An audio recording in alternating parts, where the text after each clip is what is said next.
धूम्राक्ष का वध सुनकर राक्षसराज रावण क्रोध के मारे सांप की तरह लंबी सांसें छोड़ने लगा। थोड़ी देर के बाद वह महाबली वज्रदंष्ट के पास गया और बोला, हे वीर, राक्षसों की सेना लेकर तुम शीघ्र जाओ और बानरों के साथ सुग्रीव तथा रामचंद्र को मार डालो। मायावी राक्षस वज्रदंष्ट बहुत अच्छा कहकर राक्षसों की सेना के साथ चला। उसकी सेना में हाथी, घोड़े, गधे और ऊंट भी थे। रथ, ध्वजा, पताकाओं से शोभित थे। राक्षस वज्रदंष्ट विज्याट बांधे था, सिर पर किरीट थे। वह कवच पहनकर धनुष लेकर बड़ी तेजी से युद्ध करने के लिए निकला। तपाए हुए सोने से अलंकृत रथ पर पताका फहराती थी। रिष्टि, तोमर, मूसल, भिंडीपाल, धनुष, शक्ति, पटिस, खड़ग, चक्र, गदा और परशु आदि शस्त्र रखे थे। सेनापति वज्रदंष्ट रथ की प्रदक्षिणा करके उस पर सवार होकर चला। बहुत से राक्षस चित्र विचित्र वस्त्र पहनकर अनेक प्रकार के अस्त्र शस्त्र लेकर पैदल चले। पर्वताकार मत वाले हाथी भी चले।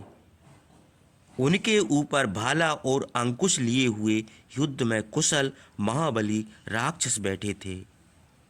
राक्षसों की सेना वर्षा काल के उन बादलों के समान शोभित हुई जो गरजते हो और उनमें बिजली भी चमकती हो। सेना दक्षिण के फाटक की ओर चली, जहां वानरों के साथ अंगद खड़े थे। सेना के चलते समय अनेक प्रकार के अशकुन हुए। बादल के बिना आकाश से उल्कापात हुआ। श्यार ने ऊपर को मुंह करके चिल्लाने लगी। मृग भी राक्षसों के वध की सूचना देने लगे। चलते हुए वीर राक्षस आकस्मात गिर पड़े।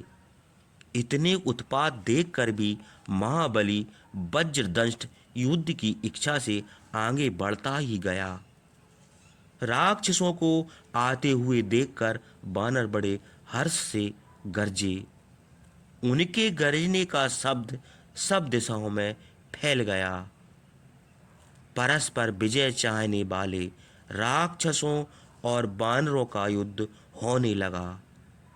दोनों ओर के वीर बड़े उत्साह से युद्ध करते थे। सैनिकों के हाथ, पैर और सिर कट गए। रुधिर से सब अंग भीग गए और पृथ्वी पर गिर पड़े। परिघ के समान लंबी भुजाओं वाले वीर अनेक प्रकार के अस्त्र शस्त्र चलाते थे और युद्ध से भागते नहीं थे। वृक्षों, शिलाओं और शस्त्रों का भयानक शब्द होता था, जिसे सुनकर कायरों के हृदय विदीर्ण हो जाते थे। रथों के पहियों का, धनुष के टंकार का, शंख, नगाड़ा और मृदंग बजने का भयानक शब्द होने लगा। बहुत से वीर अस्त्र छोड़कर बाहु युद्ध करने लगे।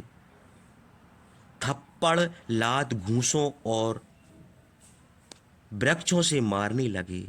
लातों की मार से राक्षसों के हाथ पैर टूट गए। शिला की मार से राक्षस चूर चूर हो गए। राक्षसों की यह दशा देखकर वज्रदंष्ट हाथ में पास लेकर काल के समान दौड़ा। अस्त्र चलाने में निपुण बलवान राक्षस क्रुद्ध होकर बानरों को मारने लगा। यह देखकर अंगद को बड़ा क्रोध आया। वे प्रलय काल के पवन के समान बड़े वेग से वृक्ष उखाड़कर राक्षसों को मारने लगे। क्रोध के मारे उनकी आंखें लाल हो गईं। जैसे सिंह छोटे पशुओं को मार डालता है, वैसे ही इंद्रतुल्य पराक्रमी अंगद ने राक्षसों का संहार कर दिया। वे पृथ्वी पर गिर पड़े। राक्षस बानरों और घोड़ों की लाशों से चित्र विचित्र ध्वजा, रथ और रुद्र की नदी से युद्ध भूमि भयानक हो गई। चमकते हुए हार, विज्या अट, वस्त्र और छत्र से युद्ध भूमि शरद ऋतु के रात के समान शोभित हुई। जैसे वायु के वेग से बादल उड़ जाते हैं, वैसे ही अंगद की मार से राक्षसों की सेना भाग खड़ी हुई। अंगद के पराक्रम से अपनी सेना का विनाश होते देखकर महाबली वज्रदंष्ट को बड़ा क्रोध आया। वह इंद्र के वज्र के समान चमकता हुआ धनुष चढ़ाकर वानरों की सेना पर बाण बरसाने लगा। और भी प्रधान प्रधान राक्षस रथों पर चढ़कर अनेक प्रकार के शस्त्रों से युद्ध करने लगे। बानर भी शिलाएं लेकर सब ओर से राक्षसों को मारने लगे। राक्षसों ने प्रधान बानरों पर हजारों अस्त्र चलाए। मत वाले हाथियों के समान शूरवीर बानरों ने राक्षसों के ऊपर वृक्षों और शिलाओं के प्रहार किए। युद्ध से न भागने वाले वीर राक्षसों ने घोर युद्ध किया। किसी के सिर फट गए, किसी के हाथ पैर कट गए, उनकी देह से रुधिर बहने लगा। राक्षस और बानर प्राणहीन होकर पृथ्वी पर गिरने लगे और झुंड के झुंड कौआ, गिद्ध और सियार उनकी लाशें नोचने लगे।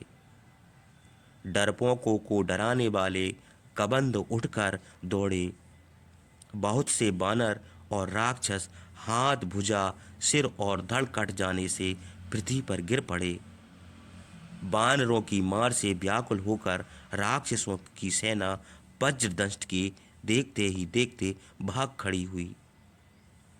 राक्षसों को भयभीत देखकर प्रतापवान वज्रदंष्ट क्रोध के मारे लाल लाल आंखें करके हाथ में धनुष लेकर बानरों को डराता हुआ उनकी सेना में घुस गया। उसने कंक पत्र लगे हुए सीधे चलने वाले बाणों से बानरों को छिन्न भिन्न कर दिया। वह एक एक बाण से 5 5, 7 7, 8 8, 9 9 बानरों को घायल करने लगा। महाप्रतापी वज्रदंष्ट ने जब कुपित होकर इस प्रकार बानरों को घायल किया, तब बानर घबराकर अंगद की शरण में गए। जैसे विपत्ति पड़ने पर प्रजा प्रजापति की शरण में जाती है, अंगद बानरों को घायल देखकर बड़े क्रोध से वज्रदंष्ट की ओर देखने लगे। वज्रदंष्ट और अंगद का युद्ध प्रारंभ हुआ। दोनों वीर महाक्रोधी सिंह और मतवाले हाथी के समान भिड़ गए। वज्रदंष्ट ने बलवान अंगद के मर्म स्थलों में अग्नि की शिखा के समान चमकते हुए बाण मारे। अंगद के सब अंगों से रुधिर बहने लगा। उन्होंने एक वृक्ष उखाड़कर वज्रदंष्ट के ऊपर चलाया। उसने बड़ी सावधानी से उस वृक्ष को बाणों से टुकड़े टुकड़े कर दिए। उसका यह पराक्रम देखकर अंगद ने गरज कर एक पर्वत उसके ऊपर चलाया। यह देखकर महापराक्रमी वज्रदंष्ट गदा लेकर रथ से कूद पड़ा और सावधान होकर पृथ्वी पर खड़ा हो गया। अंगद के फेंके हुए पर्वत से उसका रथ टूट गया और घोड़े मर गए।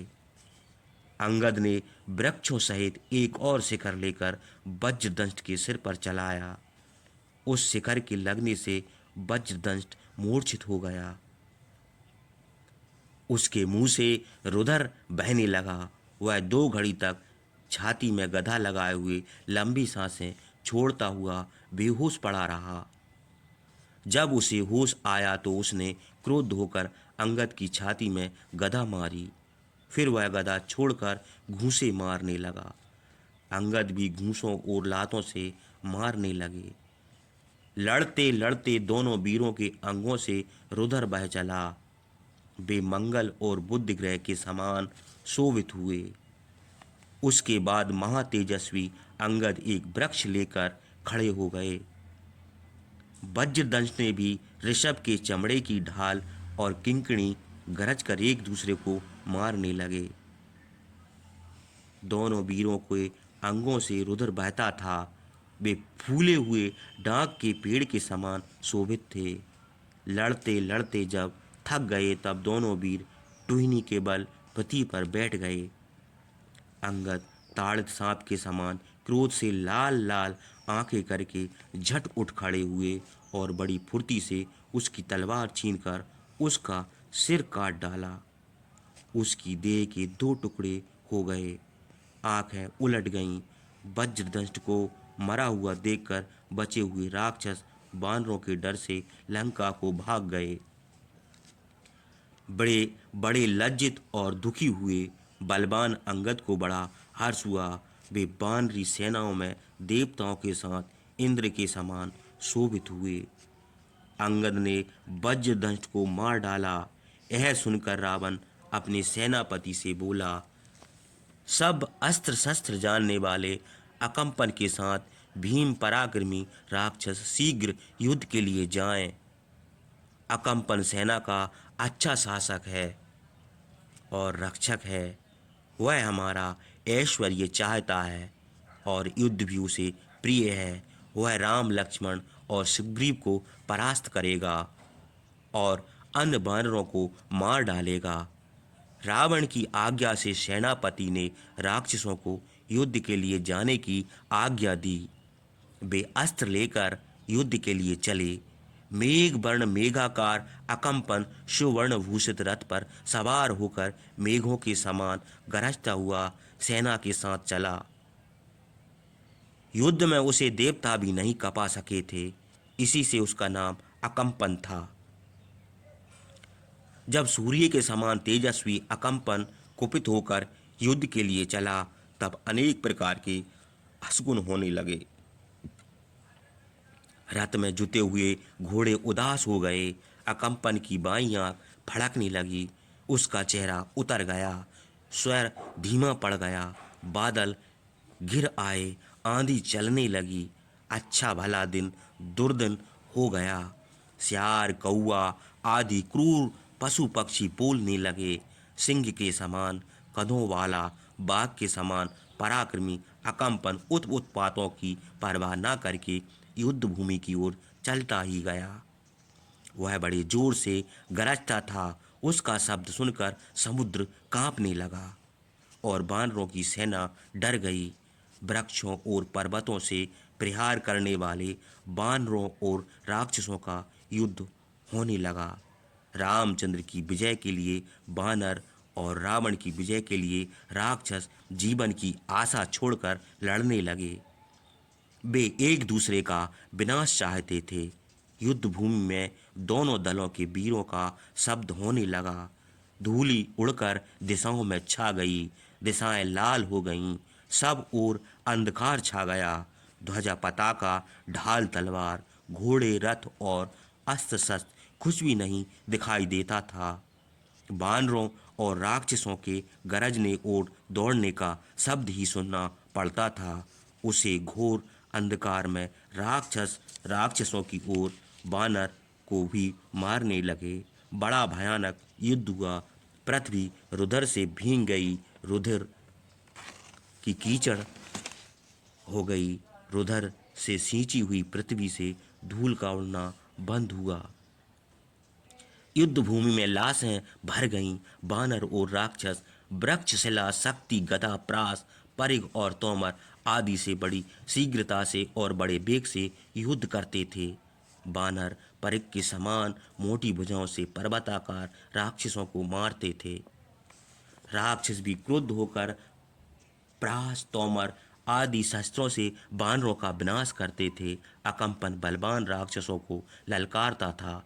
बानर बड़े बड़े वृक्ष और शिलाओं से राक्षसों को मारकर उनके शस्त्र छीन लेते थे। महावीर कुमुद नल और मैन ने बड़े वेग से राक्षसों पर प्रहार किया। उनके प्रहार से बहुत से राक्षस मर गए। बानरों की यह वीरता देखकर अकम्पन को बड़ा क्रोध आया। वह अपना धनुष घुमाता हुआ अपने सारथी से बोला, ये बलवान बानर राक्षसों को मार रहे हैं। तुम हमारा रथ वहीं ले चलो, देखें हमारे सामने ये कैसे युद्ध करते हैं। इनको हम अभी मार डालेंगे। इन्होंने राक्षसों की सेना का बहुत विनाश किया है। अकम्पन की आज्ञा से सारथी ने घोड़ों को हाँका और अकम्पन दूर से ही बानरों पर बाण बरसाने लगा। उसकी मार के सामने बानर खड़े भी ना हो सके, तितर बितर होकर सब भागने लगे। यह देखकर महाबली हनुमान दौड़े। सब बानरों में फिर साहस हुआ, क्योंकि उनको महाबली हनुमान का आश्रय मिल गया था। हनुमान को सामने देखकर अकम्पन उसी प्रकार बाण बरसाने लगा जैसे इंद्र पानी बरसाते हैं।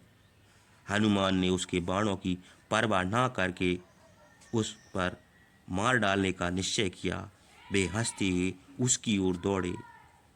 उनके दौड़ने से पृथ्वी कांपने लगी। गरज कर बड़े वेग से दौड़ते हुए हनुमान का रूप प्रज्वलित अग्नि के समान दुर्धर्ष हो गया। उन्होंने अपने हाथ में कोई अस्त्र न देखकर बड़ी फुर्ती से एक पर्वत उखाड़ लिया। उसे घुमाते हुए उसी प्रकार अकम्पन की ओर दौड़े जैसे इंद्र वज्र लेकर नामुच की ओर झपटे थे। अकम्पन ने देखा कि हनुमान बड़ा भारी पर्वत लिए दौड़े आ रहे हैं, तो उसने अर्धचंद्राकार